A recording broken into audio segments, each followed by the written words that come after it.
رات کے وقت کعب بن اشرف یثرب کے 15 سرکردہ یہودیوں کے ساتھ اپنے مکان کے ایک کشادہ کمرے میں بیٹھا تھا۔ شمعون کمرے میں داخل ہوا اور حاضرین اس کی طرف دیکھنے لگے۔ کعب نے اس پر ایک قہر آلود نگاہ ڈالی اور کہا، بیٹھ جاؤ، ہم یہ سوچ رہے ہیں کہ اب ہمارے لیے تمہاری حماقت کے خطرناک نتائج سے بچنے کی کیا صورت ہے۔ داؤد کہاں ہے؟ شمعون نے جواب دیا، جناب وہ خیبر چلا گیا ہے، میں نے اسے اپنے گھر ٹھہرانا مناسب نہیں سمجھا۔ کعب بن اشرف سوچ میں پڑ گیا اور کمرے میں کچھ دیر خاموشی طاری رہی۔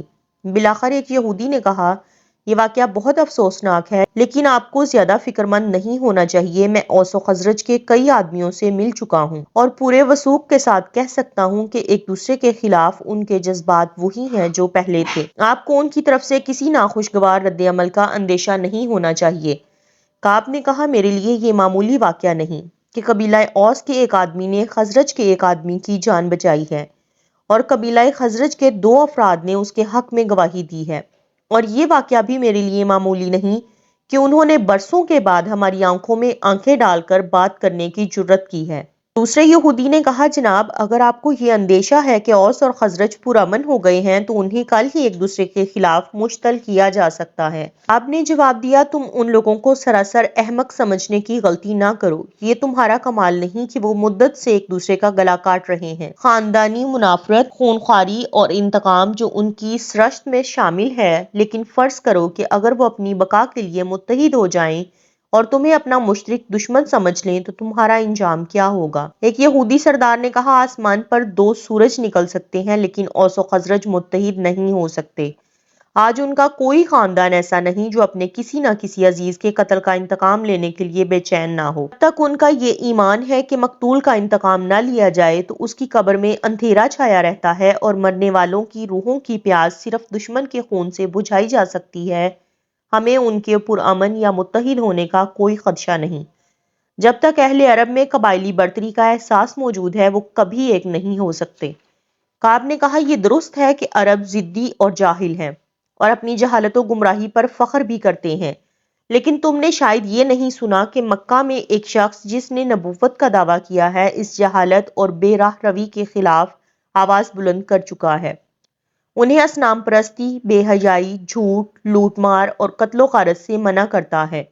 انہیں سمجھاتا ہے کہ تم سب آپس میں بھائی بھائی ہو، اور میں نے سنا ہے کہ قریش جو عرب کے تمام قبائل سے زیادہ مغرور اور خود پسند ہیں بتدریج اس کی طرف مائل ہو رہے ہیں۔ اہل عرب جہالت اور گمراہی کی دلدل میں اس لیے پھنسے ہوئے ہیں کہ کسی نے انہیں سلامتی کا راستہ نہیں دکھایا۔ ان کی نسلی اور قبائلی منافرتیں اس لیے زندہ ہیں کہ کسی نے انہیں اتحاد کی برکتوں سے آشنا نہیں کیا۔ وہ اپنے معاشرے کی ہر برائی پر اس لیے نازاں ہیں کہ ان کے ہاں نیکی یا اچھائی کا تصور موجود نہیں، لیکن اگر کسی نے ان کی ذہنی کایا پلٹ دی تو وہ ایک ایسی قوت کے مالک بن جائیں گے جس کی مثال ماضی کی تاریخ پیش نہیں کر سکتی۔ یہ ایک ایسا سیلے رواں ہوگا جو اپنے راستے کی ہر دیوار کو تنکوں کی طرح بہا لے جائے گا۔ یہودیوں کے ایک بااثر قبیلے کینکا کے ایک سردار نے قہقہا لگاتے ہوئے کہا کہ اگر آپ کا اشارہ محمد صلی اللہ علیہ وآلہ وسلم کی طرف ہے تو آپ اطمینان رکھیے، وہ ہمارے لیے کوئی خطرہ پیدا نہیں کر سکتا۔ آپ اس کے متعلق سنی سنائی باتوں سے پریشان ہو گئے ہیں۔ خدا کی قسم مکہ جا کر میں اسے دیکھ آیا ہوں، وہاں لوگ اس کا مذاق اڑاتے ہیں، اس کے راستے میں کانٹے بچھائے جاتے ہیں۔ قریش کے چند آدمیوں کے سوا مکہ کے انتہائی بے بس، مفلس اور نادار لوگ اس کی طرف مائل ہوئے ہیں، اور ان کی حالت یہ ہے کہ انہیں آئے دن زود و کوب کیا جاتا ہے، انہیں جھلستی ہوئی ریت پر لٹایا جاتا ہے اور ان کے سینوں پر پتھر رکھ دیے جاتے ہیں، اور وہ یہ تمام اذیتیں برداشت کر رہے ہیں۔ ہاں، وہ اس کے سوا کر بھی کیا سکتے ہیں؟ مکہ میں قریش کا مقابلہ کرنے کا سوال ہی پیدا نہیں ہوتا۔ مجھے یقین ہے کہ وہ نبی یا تو قریش کے ہاتھوں قتل ہو جائے گا یا پھر اسے مکہ سے نکلنا پڑے گا، اس لیے آپ کو اس کے متعلق فکر مند ہونے کی ضرورت نہیں۔ ہمیں اس وقت یہاں کے مسائل پر غور کرنا چاہیے، اور اس جگہ کا اہم ترین مسئلہ یہ ہے کہ اوس و خزرج جلد از جلد ایک دوسرے کے خلاف بھڑک اٹھیں تاکہ عاصم یا عدی جیسے لوگ ان کی توجہ ہماری طرف مبذول نہ کر سکیں۔ کعب نے کہا، مکہ کے نبی کا ذکر کرنے سے میرا مقصد تمہیں مرعوب کرنا نہیں تھا، میں صرف تمہارے ذہن میں یہ بات بٹھانا چاہتا تھا کہ تمہیں یہ فرض نہیں کر لینا چاہیے کہ اوس و خزرج ہمیشہ ایک دوسرے سے برسرے پیکار رہیں گے۔ ان کے درمیان کسی وقت بھی مصالحت نہیں ہو سکتی۔ وہ 2 بھائیوں کی اولاد ہیں اور ان کا خون ایک ہے۔ اس لیے ہمیں اس بات پر خاص توجہ دینی چاہیے کہ عاصم اور عدی جیسے لوگ ان پر اثر نہ ڈال سکیں۔ ایک یہودی بولا، جناب آج یہ حالت ہے کہ اوس کا ہر آدمی عاصم کو ملامت کر رہا ہے اور خزرج کا ہر آدمی عدی اور اس کے بیٹے کو بزدلی اور بے غیرتی کا طعنہ دے رہا ہے۔ آپ کو اس بات کی فکر نہیں ہونی چاہیے کہ یہ لوگ کسی کو متاثر کر سکتے ہیں۔ شمعون جو اب تک خاموش بیٹھا تھا بولا، جناب میں آپ کو ایک اچھی خبر سناتا ہوں۔ عاصم کا چچا میرا مقروض تھا اور وہ ابھی میرا قرضہ چکانے آیا تھا۔ کعب نے برہم ہو کر کہا، ہم سب تمہیں مبارکباد پیش کرتے ہیں، لیکن اس خبر میں ہمارے لیے خوشی کی کون سی بات ہے؟ حاضرین ہنس پڑے اور شمعون نے اپنی پریشانی پر قابو پانے کی کوشش کرتے ہوئے کہا، جناب میں یہ کہنا چاہتا تھا کہ میں نے اس سے قرضہ وصول نہیں کیا۔ کعب نے پوچھا، میں اس فیاضی کی وجہ دریافت کر سکتا ہوں؟ جناب میں اسے خوش کرنا چاہتا تھا۔ میں نے اس سے کہا تھا کہ عاصم کے طرز عمل سے مایوس ہونے کے بعد تمہیں دوسروں کی مدد کی ضرورت ہے۔ میں تمہارے خاندان کے مقتولین کا انتقام نہیں لے سکتا، لیکن اتنا ضرور کر سکتا ہوں کہ مناسب وقت آنے تک میں اس رقم کا تقاضا نہ کروں۔ اس لیے یہ رقم ابھی اپنے پاس رکھو، میں 1 سال تک تم سے کوئی سود نہیں لوں گا۔ اور وہ تمہاری اس فیاضی پر خوش ہو گیا تھا؟ جی ہاں، وہ یہ کہتا ہے کہ میں اس رقم سے اپنے قبیلے کے چند اور آدمیوں کو مسلح کر سکوں گا۔ اس نے مجھ سے باتیں کرتے ہوئے آج کے واقعات کو کوئی اہمیت نہیں دی۔ وہ یہ سمجھتا ہے کہ عدی کے بیٹے نے عاصم پر جادو کر دیا ہے۔ آپ نے کہا، اب میں تمہیں یہ سمجھانا چاہتا ہوں کہ اگر تمہارے پاس خزرج کا کوئی آدمی آئے تو اس کے ساتھ بھی تمہارا سلوک یہی ہونا چاہیے۔ میں تم سب کو یہ نصیحت کرتا ہوں، تم اوس اور خزرج دونوں کو اپنی اپنی حمایت کا یقین دلاتے رہو۔ اگر تمہارا روپیہ انہیں لڑائی پر آمادہ کر سکتا ہے تو اس کا اس سے بہترین مصرف اور کوئی نہیں ہو سکتا۔ اوس اور خزرج کو ایک دوسرے کے خلاف بھڑکانے کے لیے ان کے شورا سے بہت کام لیا جا سکتا ہے۔ تم در پردہ ان کی سرپرستی کرتے رہو۔ عدی، عمیر اور عاصم کے متعلق میں یہ کہنا چاہتا ہوں کہ مجھے یہ لوگ بہت خطرناک معلوم ہوتے ہیں۔ ممکن ہے ہمیں آگے چل کر ان کا تدارک کرنا پڑے، لیکن فی الحال ہمیں یہ دیکھنا چاہیے کہ وہ کرتے کیا ہیں۔ ان واقعات کو 3 مہینے گزر چکے تھے اور یثرب کے یہودی اس بات پر پریشان تھے کہ اس عرصے میں اوس و خزرج کے درمیان کوئی جھڑپ نہیں ہوئی۔ وہ اپنے اپنے باغوں اور چراگاہوں میں تیغ زنی، تیر اندازی اور نیزہ بازی کی مشق کیا کرتے تھے اور گھروں سے باہر ہمیشہ مسلح ہو کر نکلتے تھے۔ اس بات کا احتمال ہر وقت رہتا تھا کہ مبادا کسی پگڈنڈی، کسی گلی یا بازار میں 2 افراد یا 2 گروہ ایک دوسرے کا راستہ روک کر کھڑے ہو جائیں۔ پھر کسی کی زبان حرکت میں آئے، دوسرا جواب دے اور اچانک ان کے سینوں میں غصے اور انتقام کی دبی ہوئی چنگاریاں بھڑک اٹھیں۔ ان کی تلواروں کو نیاموں سے باہر آنے کے لیے صرف کسی بہانے کی ضرورت تھی۔ وہ غضبناک نگاہوں سے ایک دوسرے کی طرف دیکھتے اور بسا اوقات ان کے ہاتھ تلواروں کے قبضوں تک پہنچ جاتے، تاہم کسی کو پہل کرنے کا حوصلہ نہ ہوتا۔ عاصم کے لیے امن کے یہ دن انتہائی صبر آزما تھے۔ وہ گھر کے اندر اپنے عزیزوں اور گھر سے باہر اپنے دوستوں کے لیے ایک اجنبی بن چکا تھا۔ وہ چراگاہ میں اپنے مویشی لے کر جاتا تو قبیلے کے بوڑھوں اور جوانوں کی نگاہیں اسے ہر وقت اس بات کا احساس دلاتیں کہ وہ کسی انتہائی گھناؤنے فعل کا مرتکب ہوا ہے۔ اسے مردانہ کھیل اب بھی پسند تھے اور وہ اپنے قبیلے کے نوجوانوں کے ساتھ تیغ زنی اور تیر اندازی کے مقابلوں میں حصہ لیا کرتا تھا، لیکن جب کوئی اوس اور خزرج کی گزشتہ لڑائیوں کا ذکر چھیڑ کر اسے برانگیختہ کرنے کی کوشش کرتا تو وہ اضطراب کی حالت میں منہ پھیر لیتا۔ اس کا چچا دور جاہلیت کے عربوں کی ہر بری خصلت کا نمائندہ تھا۔ خاندانی غرور اسے اپنے قبیلے کے لوگوں کے سامنے یہ تسلیم کرنے کی اجازت نہ دیتا تھا کہ اس کا بھتیجا غیرت و حمیت سے محروم ہو چکا ہے۔ وہ عاصم کے ناقابل فہم رد عمل کا صرف ایک ہی توجیہ کرتا تھا اور وہ یہ تھی کہ عدی یا اس کے بیٹے نے عاصم پر جادو کر دیا ہے، اور وہ اپنے ہر عزیز اور جان پہچان کے آدمی کو سمجھانے کی کوشش کرتا کہ میرے بھائی کا بیٹا ایسا نہیں ہے۔ وہ ایک شیر تھا اور خزرج کے کسی آدمی کو اس کی ہمسری کا دعویٰ نہ تھا۔ وہ اس کا راستہ چھوڑ کر بھاگ جاتے تھے اور وہ اپنے باپ اور بھائیوں اور عزیزوں کا خون کیسے بھول سکتا تھا۔ وہ قبیلے کے نوجوانوں کو مسلح کرنے کے لیے شام سے تلواریں لایا تھا کہ ہم اپنے بھائیوں اور عزیزوں کا انتقام لے سکیں۔ منات کی قسم، اب اس پر جادو کا اثر ہے اور اس جادو کا اثر زائل کرنے کے لیے وہ کئی جتن کر چکا تھا۔ وہ قدیر جا کر منات کے بت کے سامنے یہ دعائیں مانگ چکا تھا۔ اس نے یثرب کے لوگوں سے تعویذ اور گنڈے حاصل کیے تھے۔ یثرب کے یہودی جو اسیب کا اثر زائل کرنے میں مشہور تھے باری باری اس کے گھر آ چکے تھے۔ زبردستی اس کے ہاتھ پاؤں باندھ کر اسے مختلف بوٹیوں کی دھونی دی گئی تھی۔ اس کے سامنے عجیب و غریب منتر پڑے گئے تھے اور کئی متبرک مقامات کی مٹی اس کے جسم پر ملی گئی تھی۔ عاصم احتجاج کرتا تھا، وہ چلا چلا کر کہتا تھا کہ میں بالکل ٹھیک ہوں، مجھ پر کسی جادو کا اثر نہیں، لیکن کوئی اس کی چیخو پکار پر کان دھرنے کو تیار نہ ہوتا۔ جب حبیرہ چاروں طرف سے مایوس ہو چکا تو شمعون نے اسے ایک ایسے یہودی کا پتہ دیا جو ہر اسیب کا علاج جانتا تھا۔ حبیرہ منت اور خوشامد کے بعد اس یہودی کو اپنے گھر لے گیا اور اس نے مسلسل 3 پہر کئی منتر پڑھنے کے بعد حبیرہ کو علیحدہ لے جا کر کہا، تمہارے بھتیجے پر ایک خطرناک جادو چل گیا ہے۔ اب صرف اس کا ایک علاج ہے، لیکن میں تمہیں بتا نہیں سکتا۔ کیوں؟ حبیرہ نے پریشان ہو کر پوچھا۔ اس لیے کہ میں ایک یہودی ہوں، اگر تم نے کسی کو بتا دیا تو میں مصیبت میں پھنس جاؤں گا۔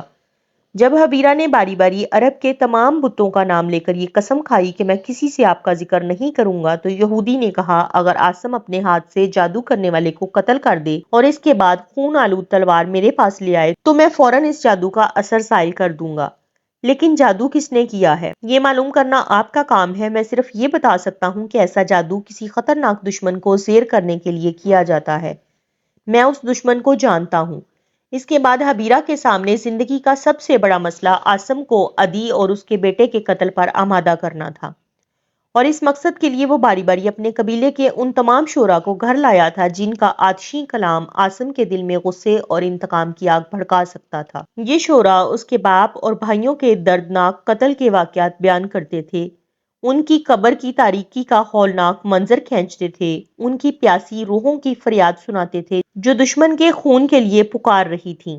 آخر میں وہ عدی اور عمیر کی خوشیوں کا ذکر کرتے جنہوں نے جادو کے اثر سے قبیلہ اوس کے ایک قابل فخر نوجوان کو مردانہ خصائل سے محروم کر دیا تھا۔ حبیرہ کی انتھک کوششوں کو دیکھ کر کبھی کبھی عاصم کو بھی یہ شبہ ہونے لگتا کہ شاید یہ باتیں صحیح ہوں، لیکن پھر وہ اپنے دل سے یہ سوال کرتا کہ اگر عدی یا عمیر نے مجھ پر جادو کر دیا ہے تو ان پر کس نے جادو کیا ہے؟ اگر میں نے عمیر کو اپنا دشمن جانتے ہوئے اس کی جان بچائی تو کیا انہوں نے بھری محفل میں میری حمایت نہیں کی؟ اگر میرے عزیز و اقارب مجھے یہ تانا دیتے ہیں کہ میں اپنے باپ اور بھائیوں کا خون بھول چکا ہوں، تو کیا عدی کو اس کے عزیز و اقارب یہ تانا نہیں دیتے ہوں گے کہ وہ اپنے 3 بیٹوں اور 2 بھائیوں کا خون بھول چکا ہے؟ پھر وہ سمیرہ کے متعلق سوچتا اور اسے اپنے تیرا اتارا ماحول میں نئی امیدوں اور آرزوؤں کے چراغ جھلملاتے دکھائی دینے لگتے۔ سمیرہ سے پہلی ملاقات کے بعد وہ پورے 1 مہینے ایک ناقابل برداشت ذہنی کشمکش میں مبتلا رہا۔ میں وہاں نہیں جاؤں گا، مجھے اس سے دوبارہ ملاقات کی کوشش نہیں کرنی چاہیے۔ زندگی میں ہمارے راستے اور منزلیں مختلف ہیں۔ عدی کو ایک اتفاقی حادثہ نے متاثر کیا ہے، لیکن وہ اپنی بیٹی کے متعلق کوئی تانا برداشت نہیں کرے گا، اور سمیرہ کو بھی یہ معلوم ہے کہ میں اسے مایوسی کے آنسوؤں کے سوا کچھ نہیں دے سکتا۔ لوگ ہمارا مذاق اڑائیں گے اور سرزمین عرب کا کوئی گوشہ ہمیں پناہ نہیں دے سکے گا۔ میں اسے دوبارہ نہیں دیکھوں گا۔ پھر جب نیا مہینہ قریب آ رہا تھا تو اسے اپنے خیالات و عزائم میں ایک لچک سی محسوس ہونے لگی۔ جب جنوب کے افق سے وہ تابناک ستارہ نمودار ہوگا تو وہ میری راہ دیکھ رہی ہوگی۔ اگر میں وہاں نہ گیا تو وہ کیا خیال کرے گی؟ نہیں، مجھے ایک بار اس سے ضرور ملنا چاہیے، صرف یہ بتانے کے لیے کہ یہ سراسر دیوانگی ہے، ایک ایسا خواب ہے جس کی تعبیر ممکن نہیں۔ میری تنگ اور تاریک دنیا میں تمہارے لیے کوئی جگہ نہیں۔ تم میرے قبیلے کے ہر فرد کو اپنا دشمن پاؤ گی، اور تمہارے قبیلے کا ہر فرد تمہارے باپ اور بھائیوں کو تانے دے گا۔ سمیرہ، تمہاری عافیت اسی میں ہے کہ تم مجھے بھول جاؤ۔ پھر جب وہ رات کے وقت ٹیلے کے دامن میں کھڑے ایک دوسرے کی دھڑکنیں سن رہے تھے تو ان میں سے کسی کو بھی اس بات کا احساس نہ تھا کہ وہ کہاں سے آئے ہیں اور کہاں جا رہے ہیں۔ وہ ماضی کی تلخیاں اور مستقبل کے خدشات بھول چکے تھے۔ وہ جس حال میں سانس لے رہے تھے اس کا ایک ایک لمحہ انہیں ماضی کے برس ہا برس پر حاوی محسوس ہو رہا تھا۔ سمیرہ، وہ کہہ رہا تھا، میں تمہیں یہ بتانے آیا تھا کہ میں دوبارہ یہاں نہیں آؤں گا۔ سمیرہ ہنس پڑی اور تاریک رات کا دامن اچانک مسرت کے ان گنت ستاروں سے جھلملانے لگا۔ عاصم کو اپنے الفاظ کھوکھلے، بے معنی اور مزاح کا خیز محسوس ہونے لگے۔ وہ ایک دوسرے کے قریب بیٹھ گئے اور عاصم نے قدرے سنجیدہ ہو کر کہا، سمیرہ، تمہیں میری بات کا یقین نہیں آیا؟ کس بات کا؟ یہی کہ میں پھر یہاں نہیں آؤں گا۔ وہ بولی، نہیں، اگر آپ یہ بات 1000 بار دہرائیں تو بھی میں یقین نہیں کروں گی۔ کیوں؟ مجھے معلوم نہیں، میں صرف اتنا جانتی ہوں کہ آپ کسی کا دل نہیں دکھا سکتے، لیکن اس کا انجام کیا ہوگا مجھے معلوم نہیں۔ تمہیں یہ بھی معلوم نہیں کہ اوس و خزرج ایک دوسرے کے دشمن ہیں، اور ان کی دشمنی ہمارے درمیان آگ کے ایک پہاڑ کی طرح حائل ہے۔ اس وقت مجھے آگ کا پہاڑ دکھائی نہیں دیتا۔ سمیرہ نے دوبارہ ہنسنے کی کوشش کی، لیکن ایک مغموم قہقہ اس کے حلق میں اٹک کر رہ گیا۔ کچھ دیر دونوں خاموش رہے اور بالآخر عاصم نے پوچھا، تم کیا سوچ رہی ہو سمیرہ؟ اس نے جواب دیا، میں یہ سوچ رہی ہوں کہ ہم نے دن کی روشنی میں ایک دوسرے کو نہیں دیکھا۔ تم جانتی ہو کہ دن کی روشنی میں ہم ایک دوسرے کو شاید کبھی نہیں دیکھ سکیں گے، اور یہ بھی محض اتفاق تھا کہ ہم نے پچھلی مرتبہ چراغ کی روشنی میں ایک دوسرے کو دیکھ لیا تھا۔ ہماری رفاقت تاریک رات کے مسافروں کی رفاقت ہے، اور تاریک رات میں بھٹکنے والے مسافر کبھی کبھی ایک دوسرے سے بچھڑ بھی جایا کرتے ہیں۔ سمیرا نے گفتگو کا رخ بدلتے ہوئے کہا، کاش ہم دو ستارے ہوتے اور ساری رات ایک دوسرے کو تکتے رہتے۔ تمہیں ستارے بہت پسند ہیں؟ ہاں، اس نے جواب دیا، میں ہمیشہ ستاروں کی طرف دیکھا کرتی ہوں۔ آپ کو معلوم ہے شام کے وقت مغرب سے ایک نہایت چمکدار ستارہ طلوع ہوتا ہے۔ ہاں، اسے زہرا کہتے ہیں۔ میں اسے اپنا ستارہ سمجھتی ہوں، اور میں نے زہرا کی بجائے اس کا نام سمیرا رکھ دیا ہے۔ اور یہ ستارہ، اس نے آسمان کی طرف اشارہ کرتے ہوئے کہا، کچھ دنوں سے یہ بھی مجھے بہت پسند ہے، اور میں نے اس کا بھی ایک نام رکھ دیا ہے۔ کیا نام ہے وہ؟ آسم، سمیرا نے جواب دیا۔ وہ دیر تک باتیں کرتے رہے۔ بالآخر آسم نے کہا، اب مجھے جانا چاہیے۔ وہ اٹھ کھڑے ہوئے۔ سمیرا نے کہا، آسم، یہ مہینہ بہت طویل تھا، اور اگلا مہینہ میرے لیے اس سے بھی زیادہ طویل ہوگا۔ تم آؤ گے نا؟ لیکن جواب دینے کی ضرورت نہیں، مجھے یقین ہے کہ تم آؤ گے۔ میں ضرور آؤں گا۔ اور دوسرے مہینے آسم نسبتاً زیادہ یقین اور خود اعتمادی کے ساتھ یہ ارادہ لے کر آیا تھا کہ سمیرا سے اس کی ملاقات آخری ملاقات ہوگی۔ لیکن جب وہ ٹیلے کے دامن میں پہنچا تو سمیرا وہاں موجود نہ تھی۔ وہ دیر تک انتظار کرتا رہا، اور بالآخر مایوس ہو کر وہاں سے چل دیا۔ ایک صبر آزما انتظار کی کفت کے باوجود اپنے دل میں یہ اطمینان محسوس کر رہا تھا کہ وہ ایک تلخ فریضہ ادا کرنے سے بچ گیا ہے۔ اگر سمیرا خود ہی یہ سمجھ گئی ہے کہ میں اسے علائم و مصائب کے سوا کچھ نہیں دے سکتا تو اس نے برا نہیں کیا۔ لیکن ٹیلے سے نیچے اترتے وقت جب اسے یہ خیال آیا کہ شاید وہ بیمار ہو یا کسی اور وجہ سے نہ آ سکی ہو، تو وہ اپنے دل میں ایک اضطراب سا محسوس کرنے لگا۔